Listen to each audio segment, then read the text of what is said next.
Imagine millions of students plugged into this single, just highly pressurized power grid. Right, like a massive nationwide system. Exactly. A system that's channeling the hopes, the life savings, and the exhaustive labor of countless families into one singular, blindingly high-stakes moment. The entrance exam. Yeah.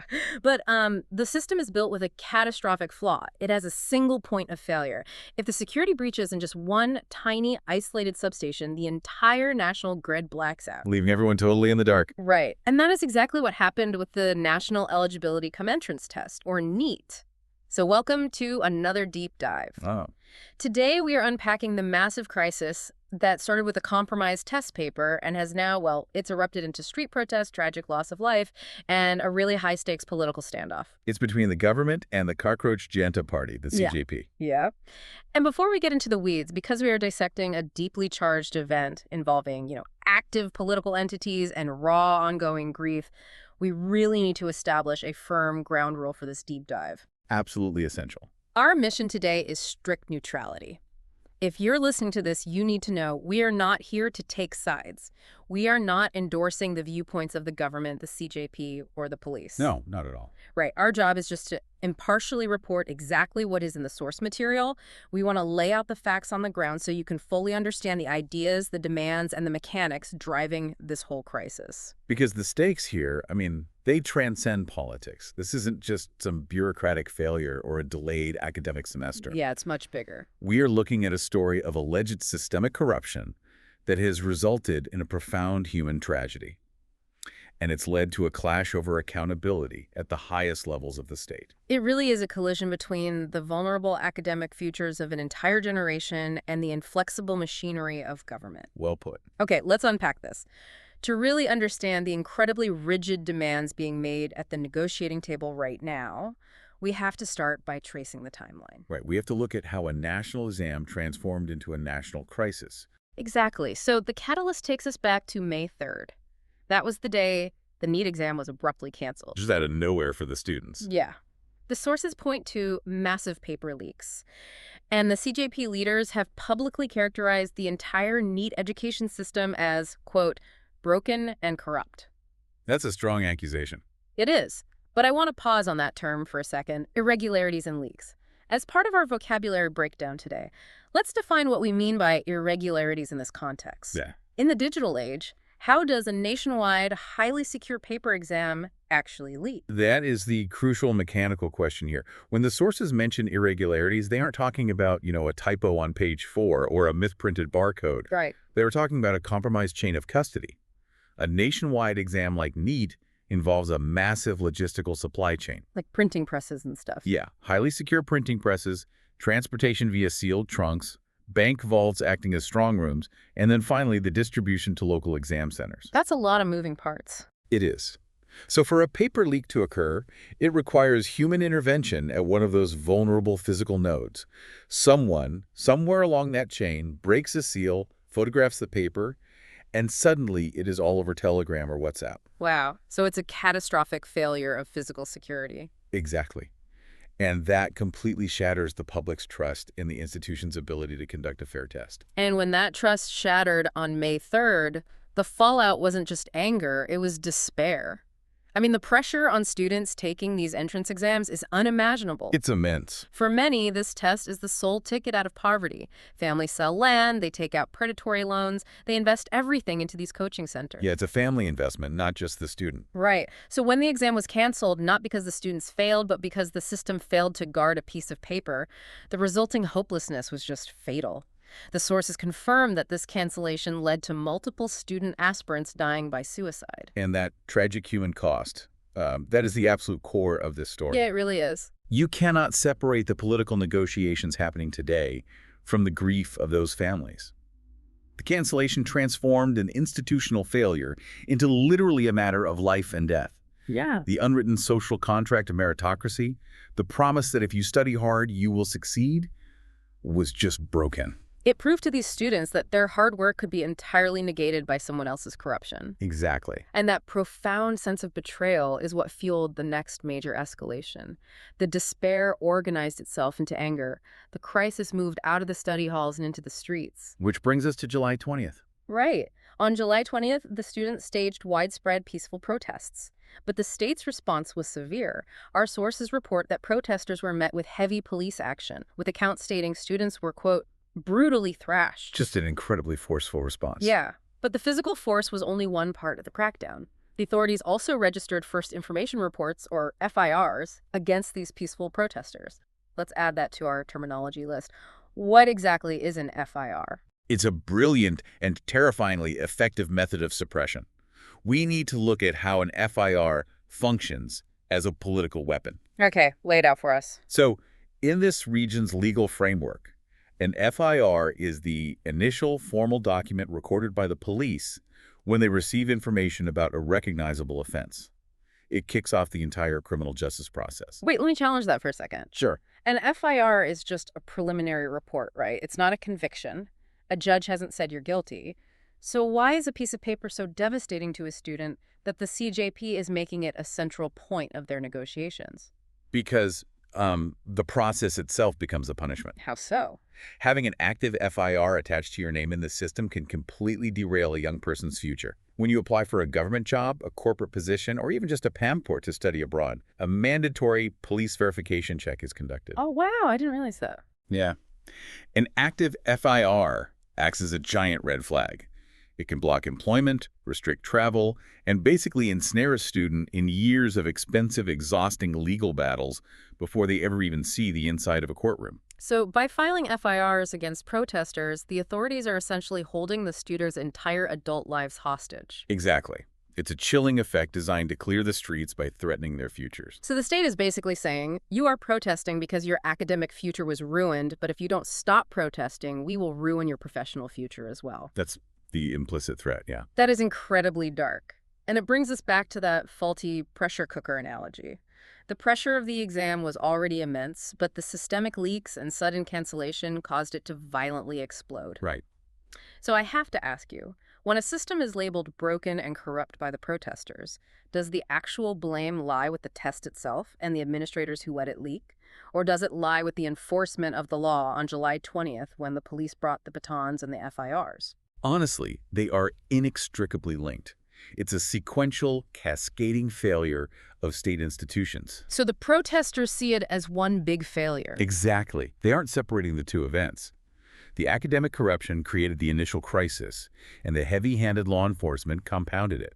First, the educational institution failed to protect their merit, and then the institution of law enforcement punished them for speaking out about it. It's just a total collapse of institutional faith. A total collapse. And that total collapse is what forced this crisis off the streets and into formal negotiation rooms. Which brings us to a massive clash over power dynamics before the Friday talks even began. The venue dispute. Yeah.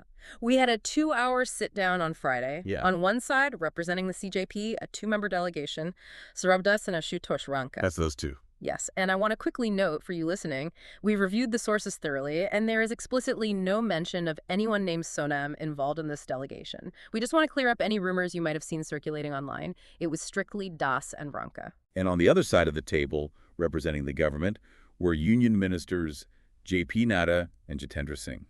But the setting of this meeting is fascinating because it was a battleground in itself. This Friday meeting was actually the third official interaction. Right. On July 20th, the day of the protests, they held 2 back-to-back meetings at Minister Nadda's private residence. But for this critical Friday meeting, the CJP drew a hard line. They flatly refused to meet at a minister's residence or any government office. They insisted on a neutral venue. Right. Which ended up being the Vithal Bhai Patel House. Let's add that to our word meanings list. What is a neutral venue? What's fascinating here is the psychology of spatial politics. A neutral venue is a physical location that doesn't inherently favor the authority, comfort, or home field advantage of either side. Okay. By refusing to meet on government turf, the CJP executed a highly strategic maneuver. But I have to ask, isn't that just political theater? How do you mean? Well, does moving the meeting to a different building actually change anything? The government still holds all the legislative power. They still control the police. They control the treasury. Does the venue really matter? Oh, absolutely. In high-stakes negotiations, optics are a form of power. Think about the psychology of walking into a minister's grand residence. It's intimidating. Very. The architecture itself is designed to enforce hierarchy. The protesters would be walking in as guests, subtly positioned as subordinates asking a superior for a favor. Hmm. By forcing the ministers to travel to a neutral location, like the Vithalbhai Patel House, Mm. the CJP completely reset the psychological playing field. They signaled, before a single word was even spoken, that they do not view themselves as subjects pleading a case. They consider themselves equals at the table. Exactly. They considered themselves absolute equals. It was a massive flex of political capital. Okay, that makes total sense. They leveled the playing field to present demands that were entirely uncompromising. They delivered these demands both verbally and in writing. Let's walk through the three core demands they put on the table. Here. First is financial compensation. They are demanding exactly 1 crore for the family of every single student who died by suicide due to the NEET exam cancellation. That's a highly specific, very substantial figure meant to address the irreparable human cost we discussed earlier. Yeah, you can't put a price on a life, but they are trying to force the state to acknowledge it. Exactly. It's a demand for the state to put a tangible monetary value on the lives lost directly due to its administrative failure.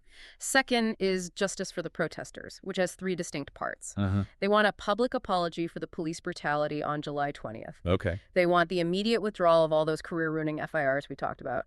And third, they are demanding a written sovereign guarantee that no student will be targeted by the state in the future. Right, the sovereign guarantee. Let's dig into that term for our vocabulary list because it sounds incredibly heavy. What exactly is a sovereign guarantee in this context? It is the heaviest legal and political term being thrown around in these talks, by far. A sovereign guarantee isn't just a minister giving their word or like making a vague promise in a press conference. So it's binding. Yes, it generally means a formal, written, and absolute promise backed by the full faith, credit, and authority of the state itself. They are demanding that the government, as an entity, legally bind its own law enforcement apparatus to protect these students from any future retaliation. Wow. But this raises an important question, though. Is a sovereign guarantee against future police action actually practically enforceable? Right, because how can a current government dictate what a police force does 3 years from now? Say a new crime is committed, they have immunity, it seems legally impossible. It is incredibly complex legally, perhaps even impossible to enforce as a blanket immunity in the real world. So why ask for it? Because politically, extracting that written promise forces the state to completely validate the innocence of the protesters. Oh, I see. If the government signs a sovereign guarantee, they are officially admitting that the students were entirely in the right on July 20th and the police were entirely in the wrong. It's a demand for total vindication. Which perfectly sets up their third and final demand. The CJP explicitly labeled this one as non-negotiable. The big one. Yeah. They are demanding the immediate resignation or the cabinet dismissal of Education Minister Dharmendra Pradhan. So that is the complete list.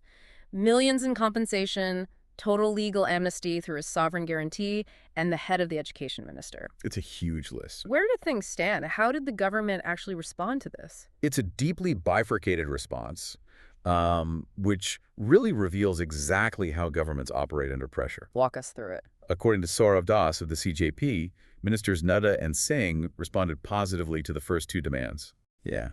There is forward movement regarding the financial compensation for the grieving families. There is also positive signaling regarding the withdrawal of the FIRs and, addressing the legal hazards for the students. The minister. There has been absolutely no acceptance of the demand to oust the education minister. That is the hard stop. Okay, so did they reject it outright? The ministers didn't give an immediate final acceptance or rejection on Friday. Instead, they absorbed the demands and scheduled a follow-up meeting for Saturday to deliver their formal final decision. Here's where it gets really interesting. The CJP calls the minister's ouster non-negotiable. But if you are looking at this from the government's perspective, I'm just trying to wrap my head around the logic. Okay. How can a government positively concede to the financial demands, agreeing to pay out millions of rupees, and concede to the legal demands by withdrawing FIRs without ultimately accepting the political accountability? It feels fundamentally contradictory. It does seem that way on the surface. They're essentially saying, we will pay the damages for the mistake, and we will drop the criminal charges against the people angry about the mistake, but we absolutely will not fire the man in charge of the mistake. Why is that the line they refuse to cross? Because You have to separate financial capital from political capital. They operate on entirely different economic scales. Make that make sense for me. Financial compensation, while expensive to the taxpayer, is merely a budgetary maneuver. It's just numbers on a spreadsheet. In fact, a government can easily spin a 1 crore payout as an act of profound benevolence and compassion for grieving families. Right, they look like the good guys. Exactly. And similarly, withdrawing FIRs is an administrative stroke of a pen. It can be framed as the government being magnanimous and forgiving to the youth. They get to play the benevolent parent. Precisely. Both of those actions allow the government to retain their authority and project compassion. But firing a sitting cabinet minister, That's different. very different. That is a public, undeniable admission of catastrophic systemic failure at the highest political level. It validates every single criticism the opposition has leveled against them. It proves the system is, in fact, broken and corrupt. Yes, governments will happily write checks and grant amnesty long before they will ever willingly hand their opponents a political victory as massive as a minister's resignation. Because firing the minister admits that the rot goes all the way to the top, not just some rogue administrators at a printing press. It's the ultimate zero-sum game. And the CJP clearly knows this game theory just as well as the government does. Which is exactly why they made the resignation the non-negotiable demand. They don't just want practical relief for the students, they want a pound of political flesh to ensure this never happens again. It's a strategy of forcing accountability. If they only take the money and the FIR withdrawals, the government survives unscathed and the structural rot remains. Wow. By anchoring their position on the minister's resignation, the CJP is attempting to force a structural reset. So, to summarize this incredible journey for you listening, we are currently waiting for a formal decision from the government on Saturday. We have traced a timeline that began with a massive failure of the power grid, the May 3rd cancellation of the NEET exam, due to compromised supply chains and paper leaks. Right. That failure triggered a devastating human tragedy and a loss of young lives. That profound grief turned into the July 20th street protests, where students were met with police batons and career-threatening FIRs, And out, all of that localized pressure forced a national showdown. moving both sides into a neutral venue at the Vithalbhai Patel House. Yeah. Now, they are locked in a high-stakes negotiation over millions in compensation, the complex legal immunity of a sovereign guarantee, and the ultimate political price of an education minister's job. And as we wait for that Saturday decision to drop, I want to leave you with a final thought to mull over, looking past the immediate politics. Okay, what is it? We spent this deep dive analyzing the mechanics of the negotiations, the game theory of the demands, and the legal weight of FIRs. But even if the CJP gets a total victory on Saturday, Right, if they get everything. even if the compensation is paid in full, every single FIR is withdrawn, the sovereign guarantee is signed, and the minister is dismissed. What is the long-term psychological impact on this entire generation of students? Ah, that's the invisible damage. Precisely. A government can replace a minister in an afternoon. They can print a check in a minute. But how long does it take a country to rebuild the basic fundamental trust in meritocracy? That's the real challenge. How do you convince a teenager sitting at a desk studying at 2 a.m. that their hard work is what actually determines their future and not the wealth of someone buying leaked papers on Telegram? Yeah. Rebuilding a broken system is a matter of policy. But rebuilding a generation's shattered faith in the promise of their own country, that might take decades. That is the real lingering question. Because even if they fix the leak, the memory of that national power grid failing in the dark isn't going away anytime soon. Thank you so much for joining us on this deep dive. We hope this helped decode the complex mechanisms and the high-stakes political maneuvering behind the headlines. Keep reading the sources, keep staying curious, and always keep asking the hard